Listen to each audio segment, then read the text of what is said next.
Hello दोस्तों, कैसे हैं आप सब। उम्मीद है सभी लोग अच्छे होंगे। अमर हब आप सबका स्वागत करता है। जैसा कि आप लोग जानते हैं कि अमर हब टीम के द्वारा जब भी कोई सूचना दी जाती है वो बेहद महत्वपूर्ण होती है और आपके लिए लाभदायक अवश्य होती है। तो मैं उम्मीद करता हूं कि आप लोग इस पूरे वीडियो को ध्यान से सुनेंगे और चीज़ों को समझने की कोशिश करेंगे। मैं आप लोगों को पहले ही बता दूं कि कल सेकंड सैटरडे है, तो कल भी आयोग बंद रहेगा और परसों भी आयोग बंद रहेगा। कल मैं आयोग पे गया था तो कुछ इन्फॉर्मेशन वहाँ से मिली है जो कि आप लोगों को बताना ज़रूरी है। और चूंकि कल वोटिंग थी तो कुछ लोग वहाँ से उनकी ड्यूटी लगी हुई थी, तो काफ़ी कल आयोग में सन्नाटा भी था। लेकिन मैं कुछ इन्फॉर्मेशन आप लोगों को देना चाहता हूँ, तो आप लोग वीडियो को पूरा ध्यान से सुनिएगा। और आप लोगों को मैं ये भी बता दूं कि ये जो सूचनाएं होंगी ये अभी तक की अपडेटेड सूचनाएं होंगी, और इसके अलावा अगर कोई चीज़ अपडेट होगी तो टेलीग्राम के माध्यम से या फिर वीडियो के माध्यम से मैं आप तक पहुंचूंगा। और मैं आपसे रिक्वेस्ट करता हूं कि आप लोग डिस्क्रिप्शन में जाकर के टेलीग्राम चैनल को ज्वाइन कर लीजिए, क्योंकि वहां पे विद इन सेकेंड मैं वीडियो को अपलोड करता हूं। और ये भी आप लोगों को पता है कि मेरी वीडियो बार बार नहीं आती है। जब कोई इन्फॉर्मेशन आप तक पहुंचानी होती है तभी मैं वीडियो बनाता हूं, क्योंकि वीडियो बनाने में टाइम लगता है और अभी हम लोग के पास इतना टाइम नहीं है कि बार बार वीडियो बनाई जाए। तो इसलिए टेलीग्राम पे ही सारा information with in second with in time हम वहाँ पे अपडेट कर देते हैं। तो आप लोग इस चैनल को ज़्यादा से ज़्यादा सब्सक्राइब करवाइए, शेयर करिए, लाइक अवश्य करिए और टेलीग्राम चैनल को जरूर ज्वाइन करिए। अब एक एक करके मैं आपको इन्फॉर्मेशन बताने जा रहा हूँ, तो आप लोग ध्यान से चीज़ों को समझिएगा और सुनिएगा। जैसा कि आप लोग को पता है कि वीडियो का री एग्ज़ाम 26 और 27 जून को होने वाला है। उसका डेट आयोग के द्वारा घोषित कर दिया गया है। 4 शिफ्टों में ये पेपर होगा और 100% मैं बता रहा हूँ कि इस पेपर में कोई भी धांधली नहीं होगी, क्योंकि आए दिन आयोग अपने पैरामीटर को चेंज करता जा रहा है। और जो लूप फॉल हो रही है पेपर देते समय, जैसे कि कोई आंसर के लिए घुस गया फिर, या फिर कि वो अपने जगह पे किसी और को बैठा दिया, तो ये काफ़ी हद तक चीज़ें अब कम हुई हैं। जैसे कि आप लोग देख रहे हैं कि डीबी में लोग पकड़े जा रहे हैं, इसके साथ साथ लोग फिजिकल देने आ रहे हैं, वो भी पकड़े जा रहे हैं। अगर कोई दूसरा बैठ करके और पेपर दिया है या फिर लिखित परीक्षा दिया है तो निश्चित तौर पे आयोग अपना काम कर रहा है और इसको बेहतर तरीके से और इसमें चीज़ों को इंक्लूड किया जा रहा है, जिससे कि ये चीज़ें काफ़ी चल करके काफ़ी हद तक सही हो जाएं। और जैसा कि आप लोगों के पास इन्फॉर्मेशन मिल गई होगी कि उत्तर प्रदेश पुलिस विभाग में अब जो भर्तियां होंगी उसमें काफ़ी मोड ऑफ एक्शन देखने को मिलेगा आप लोगों को, क्योंकि उसमें हो सकता है कि आप लोग के डेस्कटॉप पे, कंप्यूटर पे जितने भी क्वेश्चन हो वो डिस्प्ले हो और आप लोग को आंसर ओएमआर शीट पे देना पड़े, और उसमें कोई ऑप्शन लगाने का ऑप्शन ही ना हो ऑनलाइन सेक्शन में। तो ये अच्छा रहेगा और काफ़ी हद तक यहाँ पे चीज़ें रुकेंगी। जिस तरीके से यूपीएसआई 2021 में आप लोगों ने देखा है, बड़े तादाद पे धांधली देखने को मिली और लोग पकड़े भी गए, और वो न्यूज़ पे भी है और लिखित रूप से वो धांधली उसमें हुई है, क्योंकि आप लोग देखे होंगे कई जगह केस बुक हुआ है और बहुत लोग पकड़े भी गए हैं।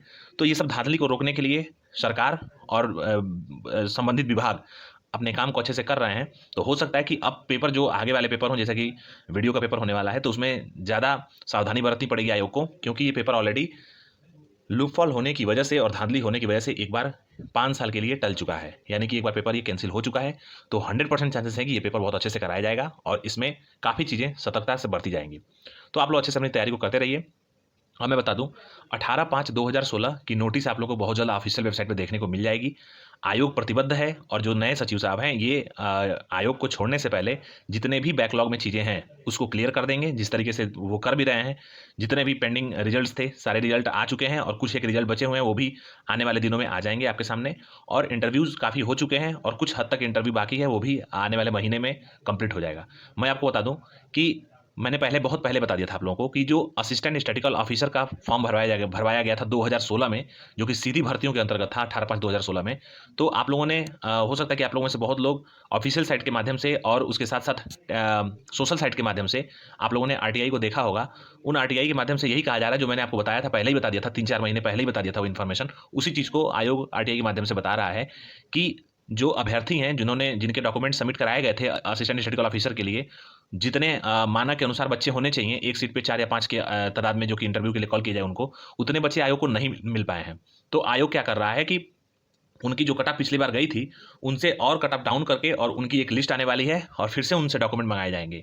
उसके बाद से फिर उनकी स्क्रूटनी होगी, और जो डॉक्यूमेंट वैलिड पाए जाएंगे उसकी बेसिस पे अगर एक कोरम पूरा होता है, अगर उसके बराबर आगे बच्चे अभ्यर्थी सीटों के सापेक्ष, तो निश्चित तौर पर उनका इंटरव्यू बहुत जल्दी हो जाएगा।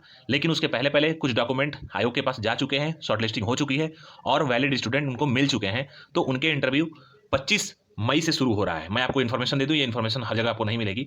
25 मई के आसपास आपके इंटरव्यू शुरू हो रहे हैं, जो कि सीधी भर्तियों के बचे हुए इंटरव्यूज थे। तो उसमें मानचित्रकार के हो सकता है कि पहला इंटरव्यू हो, तो आप लोग उसके लिए बिल्कुल तैयार रहिए। अगर आप मानचित्रकार के अभ्यर्थी हैं तो आप लोग इंटरव्यू के लिए प्रिपेयर हो जाइए, अपने आप को कर लीजिए प्रिपेयर। इसके साथ साथ आप लोग ये भी मैं आपको बता दूं कि मिल्क सुपरवाइजर और इसके साथ साथ आरटीआई अनुदेशक और एक्सरे टेक्नीशियन कुछ ऐसे पद हैं जिनके अभी डॉक्यूमेंट अपलोड नहीं कराए गए थे, यानी कि डॉक्यूमेंट नहीं मांगे गए थे। उनमें से 2 डॉक्यूमेंट मांग चुकी है आयोग। 23 मई तक उनको सबमिट करना है आयोग में ले जाकर के। इसके अलावा 23 मई तक आप लोग को और भी नोटिस सीधी भर्तियों के सापेक्ष देखने को मिलेंगे। तो आप लोग ऑफिशियल वेबसाइट को विजिट करते रहिए, दिन में या 2 दिन में एक बार आप लोग विजिट कर लीजिए, जिससे कि आप लोग अपडेट रहेंगे। और वैसे भी इसके इतर अगर कोई इन्फॉर्मेशन मिलती है तो मैं टेलीग्राम के माध्यम से या वीडियो के माध्यम से जरूर आप तक पहुंचूंगा। अब मैं बता दूं कि जो असिस्टेंट स्टैटिस्टिकल ऑफिसर की डॉक्यूमेंट वेरिफिकेशन की प्रोसेस चल रही है, ये 19 मई तक चलेगी, यानी कि 19 मई को रिजर्व डेट रखा गया है। जो लोग इन सब में शामिल नहीं हो पाएंगे वो 19 मई को जाकर के अपने डॉक्यूमेंट को दिखा सकते हैं, यानी कि डॉक्यूमेंट वेरिफिकेशन में शामिल हो सकते हैं। लेकिन उसके लिए पर्टिकुलर उनके पास कारण होना चाहिए कि क्यों वो एब्सेंट रहे। और 18 तारीख को शाम को 5 बजे तक उनको ले जाकर के रिप्रेजेंटेशन प्रार्थना पत्र के रूप में सचिव साहब को सबमिट करना पड़ेगा। उसके बाद ही सचिव साहब अगर उचित समझेंगे तो अलाउ करेंगे और आपका डीबी हो जाएगा, उसमें कोई समस्या नहीं है। इसके साथ मैं बता दूं कि इसकी मेरिट असिस्टेंट स्टैटिस्टिकल ऑफिसर की मेरिट जो है वो ज़्यादा नहीं बढ़ेगी, क्योंकि इसमें कुछ विसंगतियां हैं, यानी कि जो डॉक्यूमेंट्स आ रहे हैं उन डॉक्यूमेंट्स में कुछ विसंगतियां हैं। 100% जो ऑथेंटिक डॉक्यूमेंट्स हैं उन्हीं को प्रोसीड करेगी आयोग और उन्हीं के साथ आगे बढ़ेगी आयोग। क्योंकि कुछ ऐसे भी पीजीडीसी हैं जो कि इनवैलिड है, और आप लोग जानते भी हैं कैसे पीजीडीसी इनवैलिड्स होते हैं या फिर कोई भी डिग्री कैसे इनवैलिड होती है। अगर आप ऑथेंटिक हैं तो आपका सिलेक्शन होने के चांसेस बहुत ज़्यादा हैं। हाँ, ये बात जरूर है कि ओ लेवल के अलावा जितने भी अभ्यर्थी हैं, यानी कि जितने भी इक्विवेलेंट अभ्यर्थी हैं, चाहे वो पीजीडीसीए लिए हों या फिर डीसीए किए हों या फिर कंप्यूटर साइंस से बीटेक किए हों, बीसीए किए हों, एमसीए किए हों या फिर एमटेक किए हों, उन लोगों के सबके प्रोविजनल फॉर्म भरवाए जा रहे हैं वहाँ पे। और उनके जो आयोग का जो निर्णय होगा उन पे उनके डॉक्यूमेंट निर्भर करते हैं कि निर्णय में क्या निकल के आता है। लेकिन जहाँ तक उम्मीद है कि जैसे कि 1 वर्ष का डिप्लोमा लिखा गया है विज्ञापन में, उसके समकक्ष यही बताया जा रहा है, अभी तक जो इन्फॉर्मेशन मिले उसके अकॉर्डिंग यही है कि पीजीडीसीए 100% अलाउ होगा। लेकिन उसमें भी पीजीडीसीए में भी कुछ चीज़ें हैं जो कि रिक्वायर्ड होनी चाहिए। मैं पहले से बता रहा हूँ आप लोगों से, साल भर पहले से मैं बता रहा हूँ, 1 साल पहले से बता रहा हूँ कि आप लोगों के पीजीडीसीए में जो सिलेबस है वो ओ लेवल के इक्विवेलेंट होने चाहिए, यानी कि आपका थ्योरी भी होना चाहिए, प्रैक्टिकल भी होना चाहिए, और उसके साथ साथ उसमें प्रोजेक्ट वर्क भी होना चाहिए, सेशन भी लिखा होना चाहिए आपके मार्कशीट पे और आपके डिग्री पे। और उसके साथ साथ आपकी जो पीजीडीसी की जो डिग्री है वो यूजीसी से रिकग्नाइज किसी यूनिवर्सिटी से होनी चाहिए, और ऐसे किसी कॉलेज से नहीं होनी चाहिए जो कि यूनिवर्सिटी उनको अप्रूव किया हो देने के लिए, डिग्री देने के लिए या पढ़ाने के लिए, लेकिन उनको पर्टिकुलर पीजीडीसी के लिए अप्रूव नहीं किया हो। तो इन सब चीज़ों को देख कर मिनिमम 1 वर्ष का होना चाहिए आपके पास वो जो सर्टिफिकेट या जो डिप्लोमा है, और उसमें सारी चीज़ें कवर होनी चाहिए। तो निश्चित तौर पे आपको वहाँ पे सबमिट कराया जा सकता है और आपको एलिजिबल घोषित किया जा सकता है। लेकिन फिलहाल अभी तक केवल ओ लेवल ही मान के चलिए, और जैसा आयोग के द्वारा कोई निर्णय लिया जाएगा तो मैं आप तक पहुंचूंगा। और ये निर्णय आपकी 19 मई के बाद ही होगा, जब आपका डीबी खत्म हो जाएगा। उसके बाद से निर्णय लेकर के और उसके अनुसार डॉक्यूमेंट को स्क्रूटनी की जाएगी और उसके रिकॉर्डिंग मेरिट बनाई जाएगी। तो अभी तक मेरिट की बात करी जाए तो 100% आप मेरी बात मान के चलिए कि मेरिट ज़्यादा बढ़ने वाली है नहीं। लेकिन मुझे जहाँ तक लगता है कि SC ST और EWS इन तीनों की मेरिट डाउन हो सकती है। डाउन होने का मतलब है कि इनको फिर दोबारा कॉल किया जा सकता है आयोग के द्वारा, थोड़ा सा मेरिट डाउन करके इनको दोबारा बुलाया जा सकता है, क्योंकि अभ्यर्थी शॉर्टफॉल होने की वजह से मेरिट डाउन हो सकती है। लेकिन जनरल कैटेगरी की मेरिट और ओबीसी की मेरिट डाउन होने के चांसेस नहीं लग रहा है। अब मैं बता दूं आप लोगों से कि आपका जो रिजल्ट है वो जून के महीने में लास्ट तक निश्चित 100% देखने को आपको मिलेगा। आप लोग बिल्कुल तैयार रहिए। इसी के साथ साथ बोरिंग टेक्नीशियन के जितने भी अभ्यर्थी हैं मैं उनको बता दूं कि आप लोग तैयार हो जाइए। आपका 25 मई के आसपास आपका डॉक्यूमेंट वेरिफिकेशन शुरू होने वाला है, तो आप लोग अपने डॉक्यूमेंट को प्रिपेयर कर लीजिए। और एक चीज़ और मैं बता रहा हूँ, चाहे आप लोगों ने वेरिफिकेशन में डिग्री लगाई हो, डिप्लोमा लिया हो, या फिर कोई ओ लेवल लिया हो, या फिर कोई कोर्स किया हो, अगर आपने पीजीडीसी किया है या फिर डीसीए किया है या फिर कोई और भी कोर्स किया है, और आपने मास्टर के रूप में इकोनॉमिक्स किया है या फिर स्टैटिस्टिक्स किया है, या उसके अलावा आपने अगर मैथमेटिक्स में MSc किया है, तो आप लोग डिग्री भी रिक्वायर्ड होगा वहाँ पे। आपके मार्कशीट के साथ साथ डिग्री भी होना चाहिए, अदरवाइज आप लोग वॉश आउट कर दिए जाओगे। ये मैं पहले बता रहा हूँ आप लोगों को। अब वो डिग्री हो या प्रोविजनल डिग्री हो, दोनों अलाउड है, और आप लोग इस चीज़ को ध्यान से देख लीजिएगा। अब मैं बताना चाहता हूँ कि बोरिंग टेक्नीशियन का 25 मई से शुरू हो रहा है, तो आप लोग तैयार हो जाइए। आपके नोटिस बहुत ज़्यादा ऑफिशियल साइट पर देखने को मिलेगा। मुख्य सेविका के जितने भी अभ्यर्थी हैं वो लोग बिल्कुल परेशान मत हो।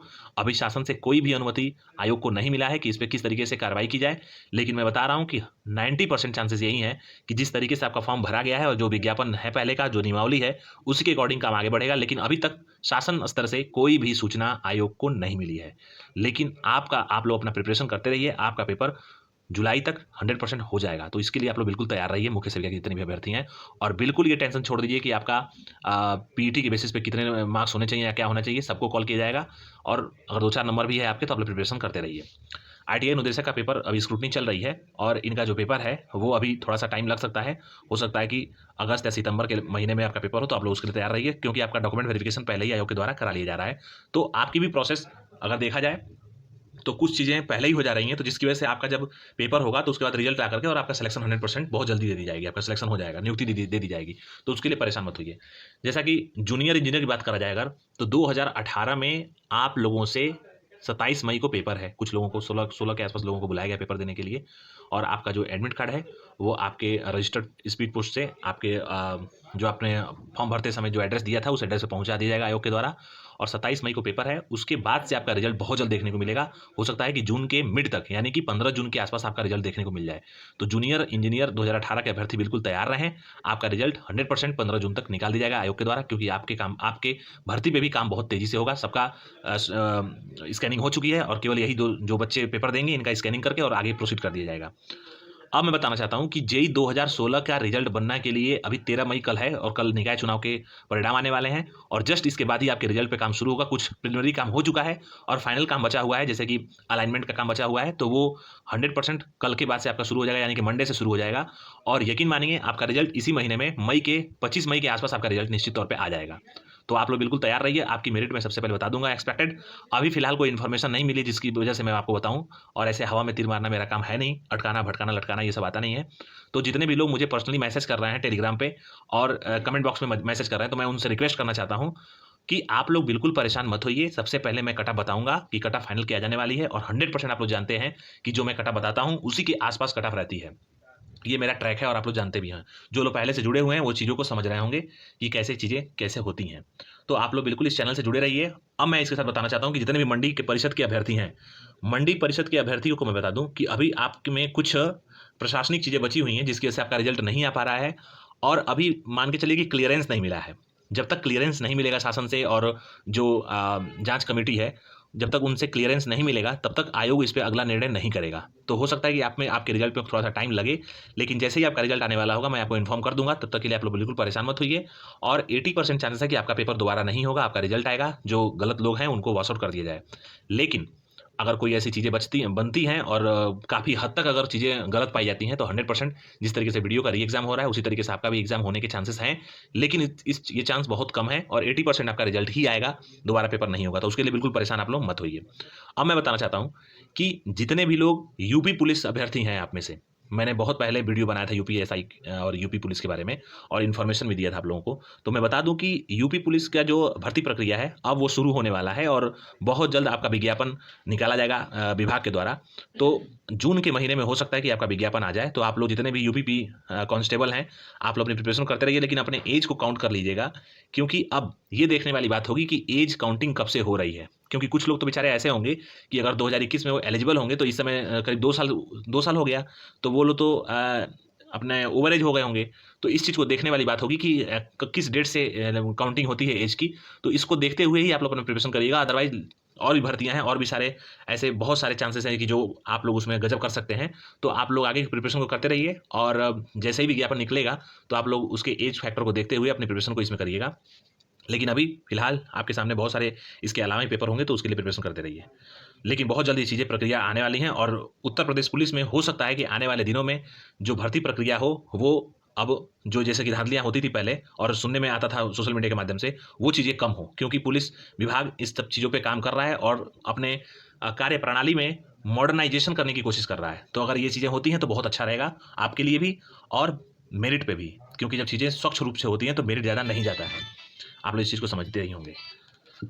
अब मैं बताना चाहता हूं कि AGTA, assistant accountant, junior assistant और असिस्टेंट स्टैटिस्टिकल ऑफिसर, ये 4 ऐसी भर्तियां हैं जिनका विज्ञापन 100% आने वाला है। पीटी 2021 से ही 2022 से ही इसका विज्ञापन निकाला जाएगा। सबसे पहले एजीटीए और जूनियर असिस्टेंट निकालने की चांसेस हैं, क्योंकि इनका विज्ञापन बन के तैयार है आयोग के द्वारा। कुछ एक चीज़ें बची हुई हैं जो कि क्लियर कर ली जाएंगी, और 100% एक चीज़ मैं बता दूं आप लोगों से कि कल है 13 मई और कल आने वाला है चुनाव परिणाम, निकाय चुनाव का परिणाम आने वाला है। कल आचार संहिता शाम तक खत्म हो जाएगी। इसके बाद आपका विज्ञापन बहुत जल्द देखने को मिलेगा, बहुत जल्द देखने को मिलेगा। अब आप लोग बिल्कुल प्रिपरेशन करते रहिए। मैं पहले से बोल रहा हूँ कि आप लोगों को पेपर देने के लिए ज़्यादा टाइम नहीं मिलेगा, तो इसलिए अपने पेपर के लिए आप लोग तैयारी को करते रहिए। ज़्यादा टाइम नहीं मिलने वाला है। जितने भी एजीटीए के अभ्यर्थी हैं, यानी कि बीएससी एग्रीकल्चर या उसके इक्विवेलेंट जिन्होंने कोर्स किया है, वो लोग पर्टिकुलरली एग्रीकल्चर को थोड़ा-सा विशेष ध्यान देकर के पढ़ते रहिए। हो सकता है कि आपका जब मुख्य परीक्षा हो तो 100% आपका एग्रीकल्चर ही पूछ लिया जाए। लेकिन अभी ये केवल संभावना है, अभी कोई शासन से शासनादेश नहीं मिला है और ना ही कोई इन्फॉर्मेशन मिली है। लेकिन ये एक संभावना है मेरी कि हो सकता है कि केवल एग्रीकल्चर ही पूछा जाए मुख्य परीक्षा में। तो उसके लिए आप लोग उसके अकॉर्डिंग तैयारी करते रहिए, लेकिन जीएस और हिंदी पर भी अपनी पकड़ को बना करके चलिए, रीजनिंग पर साथ-साथ। अब मैं बताना चाहता हूँ कि असिस्टेंट अकाउंटेंट का विज्ञापन भी आधा काम खत्म हो चुका है और वो एजीटीए जूनियर असिस्टेंट और उसके बाद से असिस्टेंट अकाउंटेंट का विज्ञापन आएगा।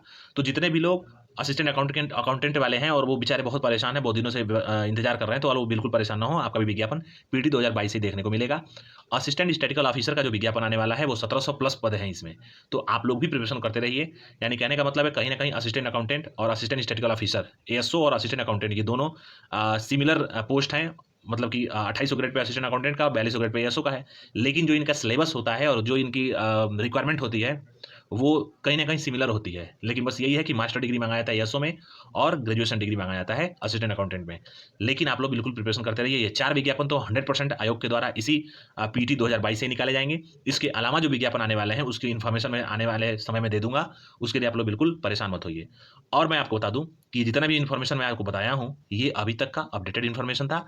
इसमें कोई भी चेंजिंग नहीं होगी। और आगे अगर कोई आयोग इसमें चेंजिंग करता है या फिर कोई इन्फॉर्म करने की कोशिश करता है किसी माध्यम से, तो मैं आप तक टेलीग्राम के माध्यम से और वीडियो के माध्यम से 100% पहुंचूंगा। तब तक के लिए दोस्तों वीडियो को वॉच करते रहिए, चैनल को शेयर करिए ज़्यादा से ज़्यादा और सब्सक्राइब ज़्यादा से ज़्यादा करिए, जिससे कि हमारा मनोबल बढ़े और मैं आपके लिए अच्छा अच्छा काम आगे आने वाले दिनों में कर सकूँ और आप लोग उन वीडियो से लाभान्वित हो सकें। इन्हीं अच्छी बातों के साथ दोस्तों मैं वीडियो को वाइंड अप करना चाहता हूँ और उम्मीद करता हूँ कि आप टेलीग्राम चैनल को जरूर फॉलो करेंगे और चैनल को सब्सक्राइब करेंगे। थैंक यू दोस्तों, जय हिंद।